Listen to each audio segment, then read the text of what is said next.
going to attempt to speak over this great move that's going on stage, but I know that almost all of it is done.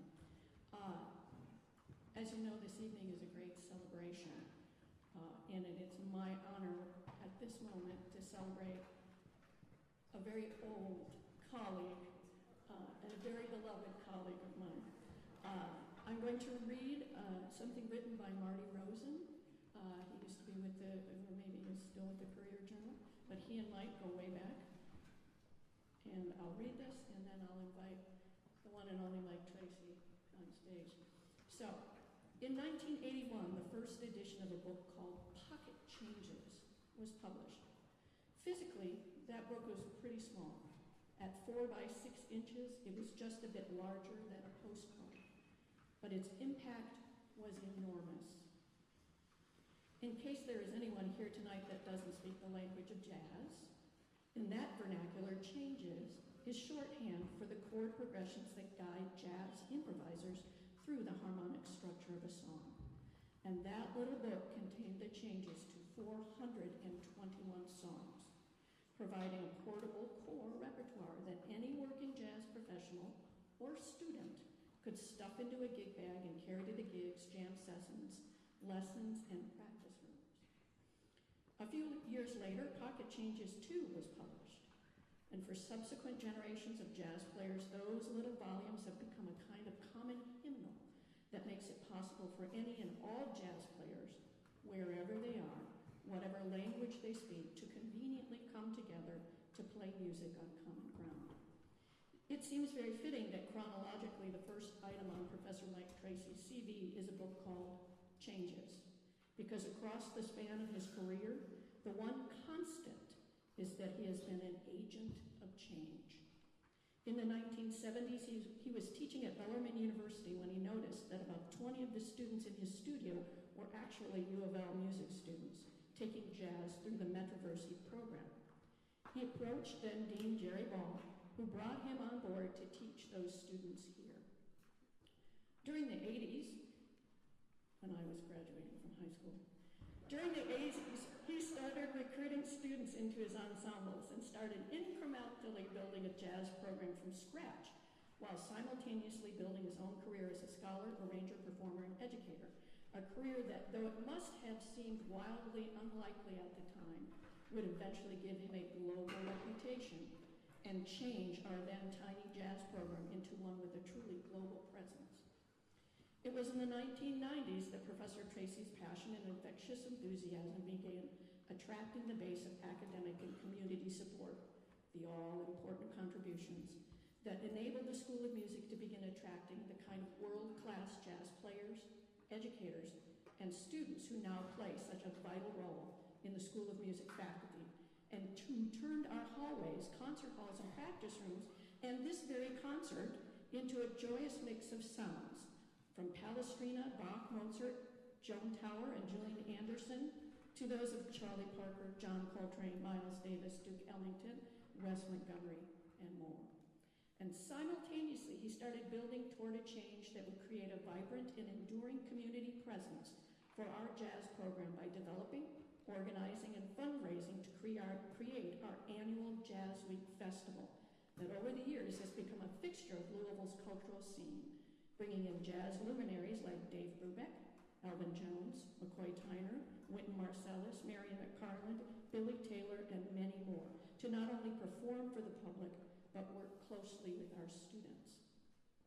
And of course, it must be noted that during the 1990s, Professor Tracy recruited Jamie Aebersold, one of the world's most influential jazz musicians and educators, to the faculty of the Jazz Studies program, a valued relationship that elevated the international profile and reputation of the program.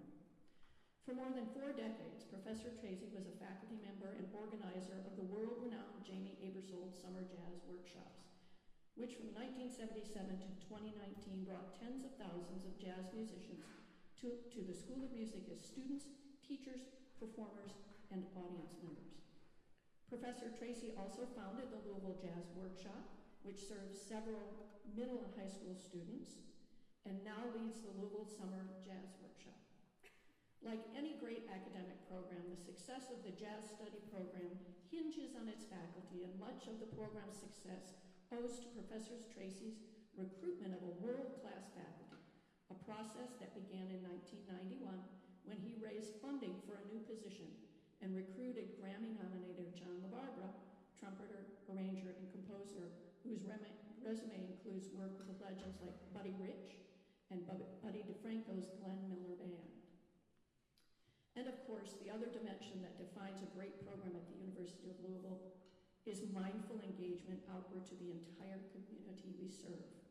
And there also, Professor Tracy has been untiring in his work.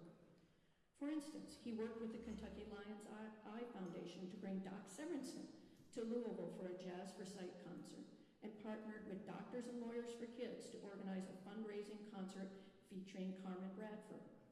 He assisted with founding the Big Rock Jazz Fest and Tyler Park's Sundays in September Jazz Festival.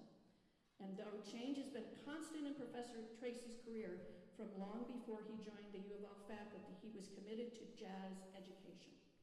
As early as 1970, he was already directing a Jazz in the Schools program for elementary through high school students in Louisville across the state. And of course, one consequential thing that any successful academic administrator must do offstage and outside the classroom to build a program is establish the fundamental academic framework for student success, program development. And Professor Tracy was instrumental in establishing the program here, developing 4 undergraduate and 2 graduate degree programs in jazz. He is also responsible for helping to establish endowments solely dedicated to the study and performance of jazz, one of the largest gifts ever given to the School of Music. There's one thing that has not changed during his career, both here at home and abroad.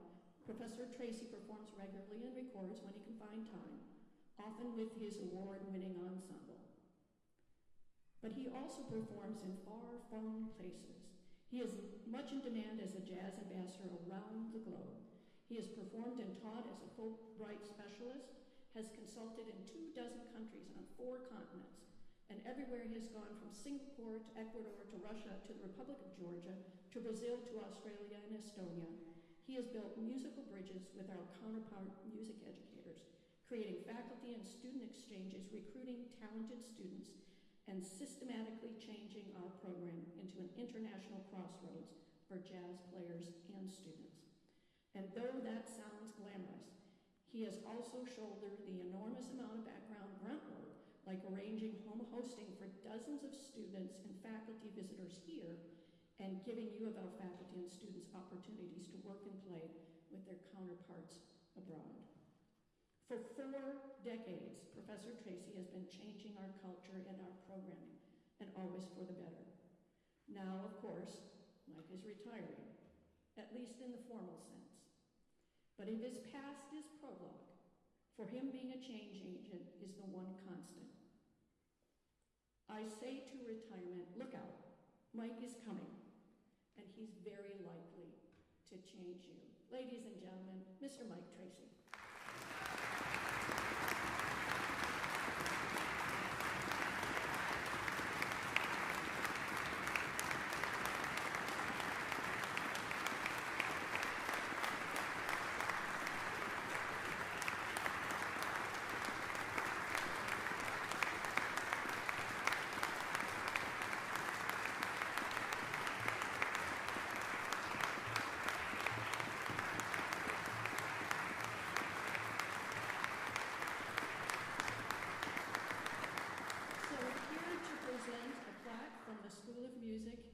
Our soloist earlier.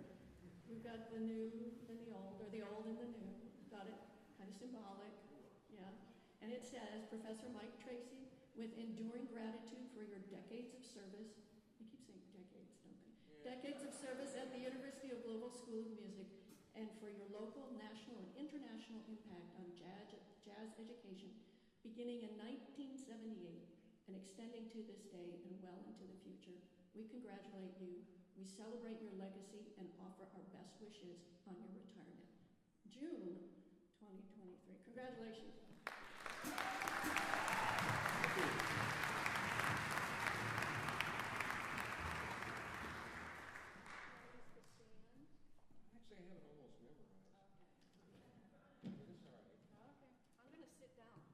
This won't take long.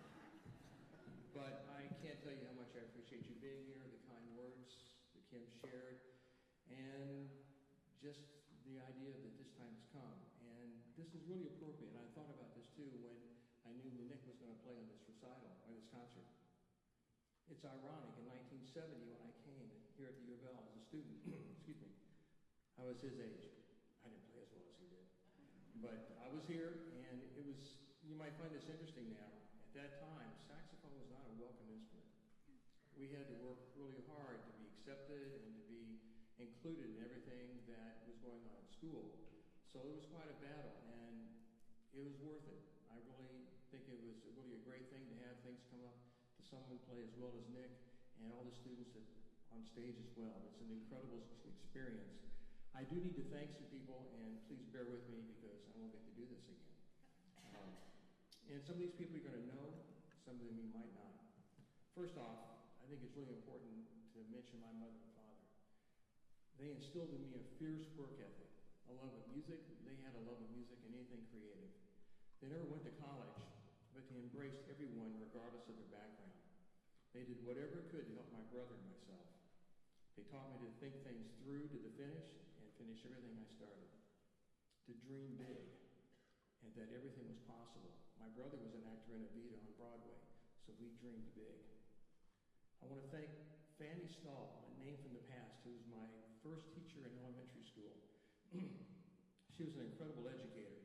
She shared the joy of learning about music and life while building a strong foundation for all of us.